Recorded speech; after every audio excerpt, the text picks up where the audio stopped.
Hey everyone, up for another ramble? I am. Feeling a little still in shock from something that happened to me at work that I am not allowed to tell you all about, but it's still getting to me. So I'm going to just do a ramble video today and try to get through it. I know that on a different day, this might have been a Ponage style video that might have gotten 3 times as many views, but I'm just not feeling it.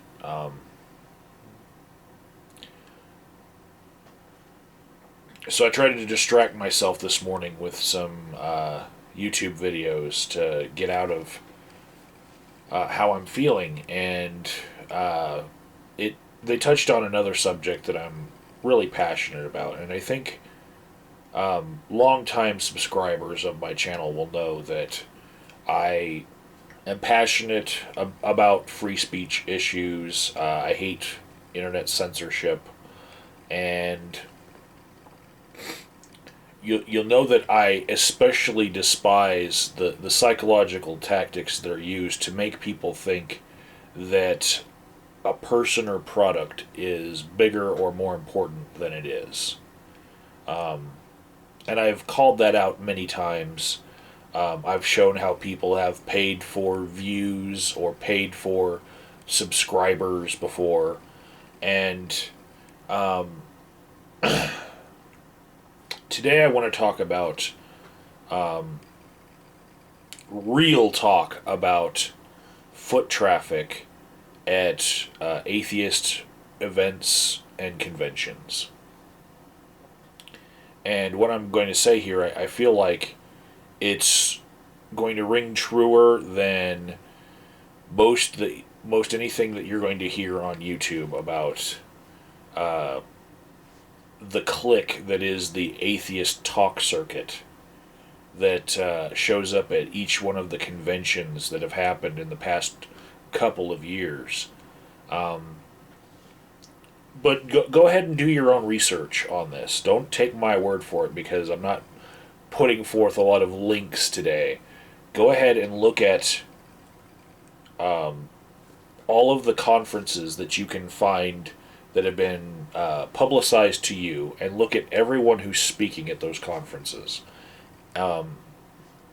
Make a list and then compare it to the next list and the next list and the next list, and you'll see that there is a number of atheist bloggers, booksellers, podcasters, and part-time YouTubers that they go to almost every conference that you have heard of if you're an atheist. And this has been going on for years. Now, it was touched on a bit by Thunderfoot in a recent video where he was doing a lot of bravado and bragging about his position in the atheist movement nowadays, where he said that he was not really hurt by the way that he was ostracized from free thought blogs and going to their conference circuit, the clique that they are. He's not he's going to be blacklisted, and he's not hurt by that because his reach is 100,000 plus people per video, whereas he could go to a conference and spend an entire weekend and only reach a couple of hundred, because that's what the atheist movement has become in person, the foot traffic. And some of you know this. I haven't been very vocal about it on my YouTube channel, but I am actually obsessed with foot traffic. After the loss of my business, due largely in part to my failure to bring foot traffic to it, anytime I go to a fair, a swap meet, a store, especially things that were in the same genre as my failed business, I tend to count foot traffic and just calculate how successful I think that event was. I do it at concerts, and something that I saw today on a video reminded me of that obsession that I have. And I'm going to play a clip. I'm not going to do a lot of good editing here. I'm just going to turn my camera around. Here's the Thinking Atheist did an interview with Steve Shives, right? And action. I think pops up from time to time, especially in comment sections, right? Oh, yeah. There are people who have told me, and I'm sure you've heard this before too, they have actually said there is no atheist community, or there is no atheist movement. And I wonder what these people are even talking about. I mean, we are sitting here right now at a conference where there have been hundreds of atheists all over, from all parts of the country who have come here to meet each other and to hear talks and to engage in what I don't know what you could call it other than a community. We're brought together by a Now see, I saw this picture come up that Seth put up, and this is Seth prominently pictured here in the front. I saw this picture after I just heard Steve Shives say that he saw hundreds of people. And I'm just very concerned all the time with the way that people characterize foot traffic, because when I hear that someone is wanting me to go to something or participate in something, and I ask, well, what do you think the turnout will be? And I get sold with sales lines. I hate it nowadays. Sometimes I go to craft fairs and sell my paintings, Some of you know that I do that. And when I get told the real foot traffic, I'm very thankful for that, because most of the time when somebody tries to attract me to their event, it's a lot of hemming and hawing, and they'll say, oh, hundreds, and they'll use nebulous numbers. So I took that picture that Seth Andrews put up, and I counted every single person in it. Now, I put a green dot on everyone's head, right? And you can see right here, I actually found Steve Shives in the photo. That was him. But I put a green dot on everyone's head as I counted them, and I put another one right there on the table so that I would count the cameraman. And I counted 132 people in that room. And I imagine this was the pinnacle moment of the entire event. This was when Seth Andrews was talking, and he was one of the main speakers. So, I imagine that would be the largest number of people that you would have found collected anywhere for that event. I may be wrong, but be as liberal and giving as you want, and give Steve the benefit of the doubt, and just double the number that I counted there, and you'll come up with not even 300 people. Now, I've been to conferences where there were hundreds and in fact thousands in attendance. The Reason Rally happened, and it was massive, and you could see that there was a large showing. Compare the people who were speaking at those large events to the people who are now seemingly blacklisted and don't show up at this traveling sideshow that is one section of atheism that seems to stay together cliquishly, all show up in the same place to all talk at the same conferences. I know that somebody wants to up-thumb me right now for just speaking the truth about that. It's very apparent that there is a clique that is blacklisting people who are not totally on board with a radicalized version of social justice type politics. And I don't like all those labels that I'm giving it, but I will say it's radicalized activism, and that's the place that I recognize it from, because a lot of you guys know that I have filmed a lot of activism, from the Occupy movement to KFC being boycotted, with people picketing with signs with pictures of chickens with their feathers pulled off, and they're saying, "Oh, there's hairless chickens." And I've filmed Bill Cosby being protested with 50 people, and then on the same day I film a pro-life movement on the state capitol that shut down 2 streets, and that got no news whatsoever. And I was very upset about how something that had only 50 protesters max, that was the Bill Cosby protest, was the headline in the news, whereas thousands of people show up on the steps of the state capitol and it gets a news blackout. And I'm not even pro-life, you know. I'm definitely not pro-life. But I felt for them in that people were over-reporting one segment and not even reporting on their news at all. And they did make news. They shut down the longest street in Colorado. That's Colfax and Broadway. And what I've noticed in a lot of this is that there's a liberal bias to a lot of reporting, yes, but there's also salesmanship involved here. These are 2 separate things, okay? But in all of my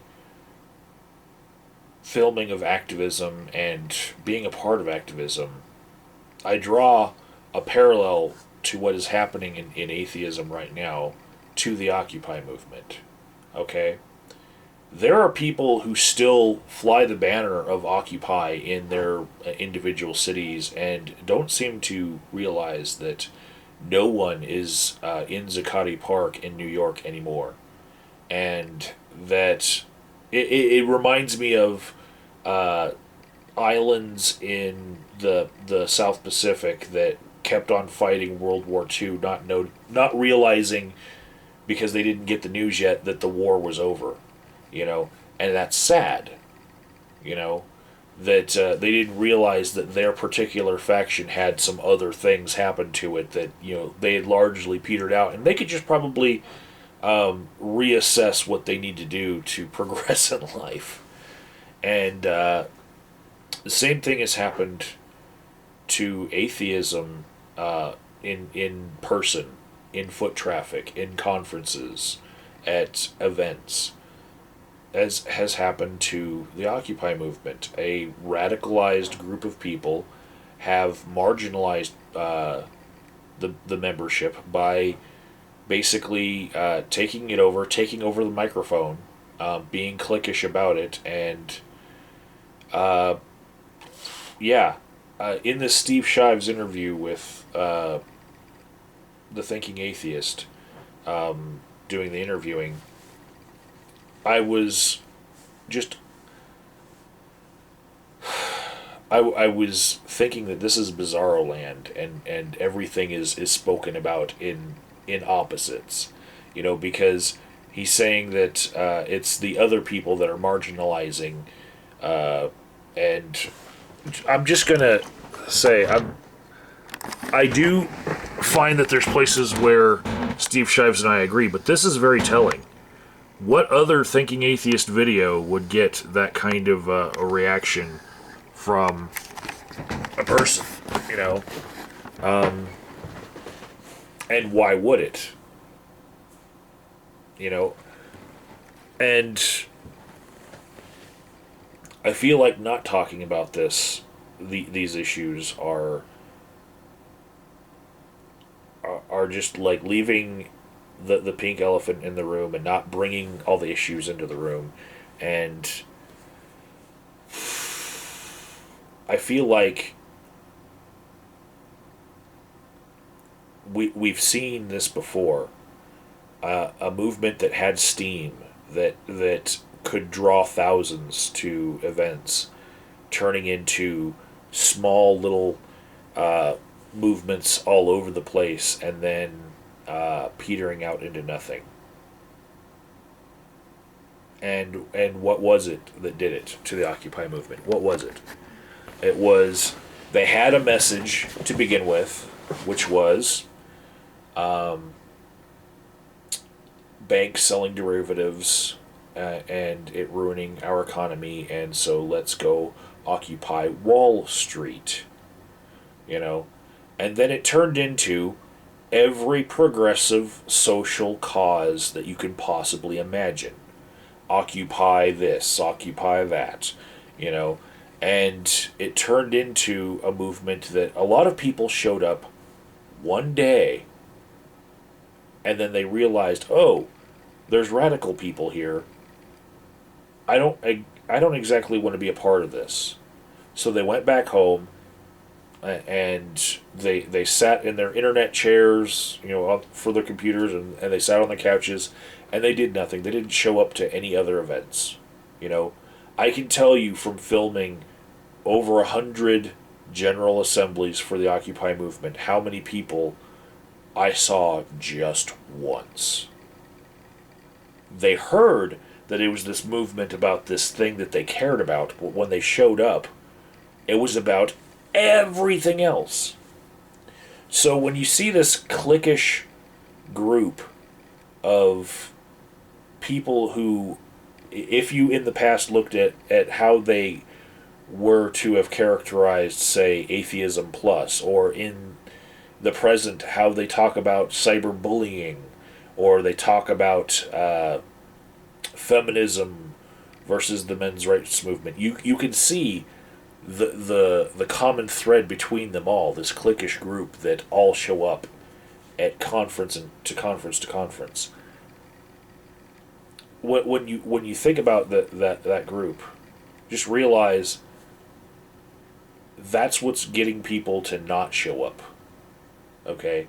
They hear about, oh, there's a conference about atheism/humanism. And then they go look at the event and they see who's speaking, and they realize that that's somebody who they've already seen to be extreme. And, you know, these are people who talk about anti-theists as being the extremists. And they don't realize that they're the ones who have been extreme. You know, they don't realize that that's what's happened.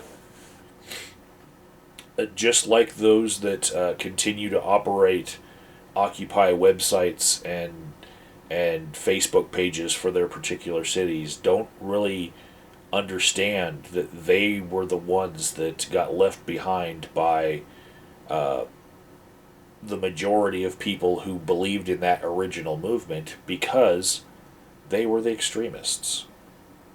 You know?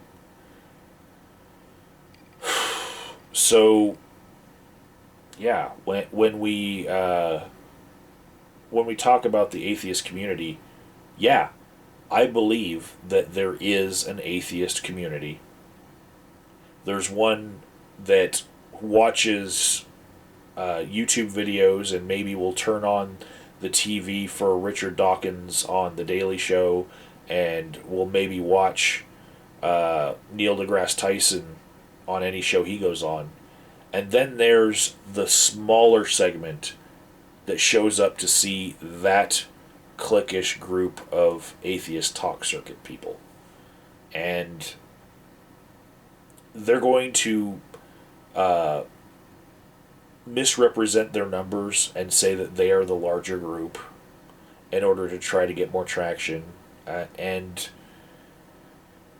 I've seen numbers misrepresentation. I've seen photos cropped before where you don't see the empty seats on either side.